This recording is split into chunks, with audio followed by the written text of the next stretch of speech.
नमस्कार मैत्रिणींनो, इथे मी असं मला मस्त गव्हाच्या पिठाचे मऊ लुसलुशीत असे नान बनवून दाखवणार आहे. तर त्यासाठी इथे बघा गहू पिठामध्ये मी दही, साखर, मीठ, त्यानंतर बेकिंग पावडर, बेकिंग सोडा हे सर्व टाकून घेतलेलं आहे आणि छान इथे मऊसूत असं हे पीठ भिजवलं आहे.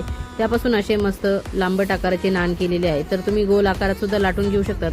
नंतर त्यावरती कलोंजी आणि कोथिंबीर थोडीशी प्रेस करून चांगली दाबून त्यावरती चिटकवून घेतलेली आहे. तर अशा पद्धतीने मी गहू पिठाचे नान बनवलेले आहेत.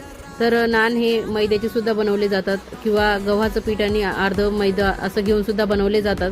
तर इथे मी पहिल्यांदाच हे नान हा प्रकार बनवलेला आहे. त्यामुळे मी गव्हाच्या पिठाचे घरगुतीच असे बनवून बघितले आहेत, पण एकदम छान असे जमलेले आहेत आणि मस्त असे तयार झालेले आहेत. तर मुलांना देखील माझ्या खूप आवडलेले आहेत. तर तुम्ही सुद्धा अशा पद्धतीने गव्हाच्या पिठाचे पौष्टिक असे नान घरच्या घरी बनवून छान असे भाजीसोबत खाऊ शकतात. तर मी मटर पनीरची भाजी बनवली होती, तर त्याच्यासोबत गहू पिठाचे नान केले. तर याला तुम्ही बटर लावून शेकून घेऊ शकता, पण मी इथे तूप लावून शेकून घेतले. तर नक्की ट्राय करून बघा. थँक्यू.